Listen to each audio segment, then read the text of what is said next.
Secretary. And today, of course, we are having a hearing on the budget. Over the past 3 years, the Biden administration has driven an historic economic recovery.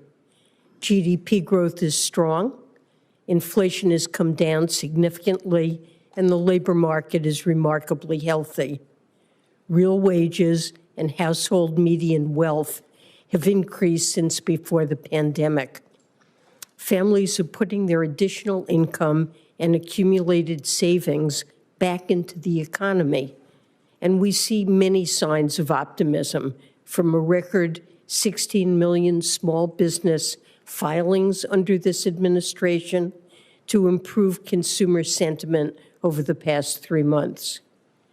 The president has not put out a plan, he's put out a series of talking points.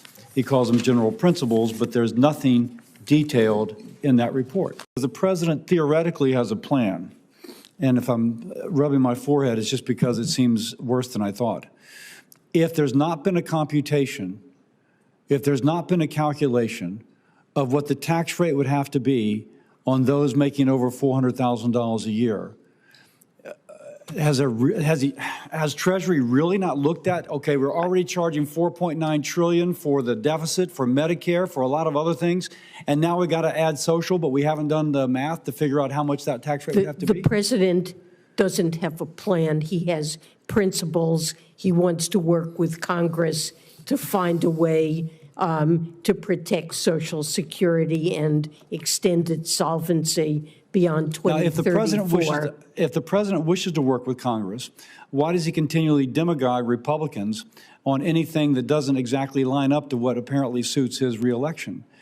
Madam Secretary, how could he justify not having a plan when he's been in office for 3 years already? He believes it's important to work with Congress and not Madam Secretary, he has not worked with us at all. On this Senate Finance Committee, we have not heard, at least I haven't, and I've been very active in this issue, we've not heard from the president one peep except to hear demagoguery rhetoric yelled at us on State of the Union addresses as regards social.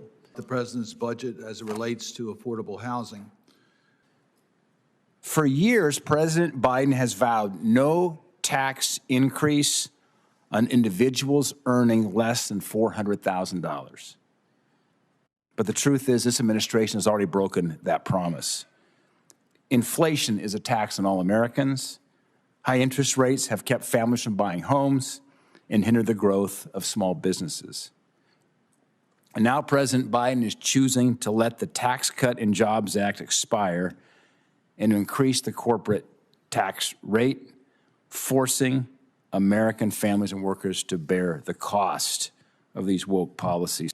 As much as we value the free press, we're going to have to move on. Nearly every other country in the world with a developed economy would love to trade places with the United States in 2024. Now, if you listen to Donald Trump, you would believe that the United States is on a fast track to the dark ages. What does he want to do when it comes to big economic policy? For one, Trump allies are developing a new tax agenda, cooking up big plans for tax hikes on working Americans and middle-class families. There'll be more tax breaks for multinational corporations and big handouts to those up at the very, very top, the billionaires.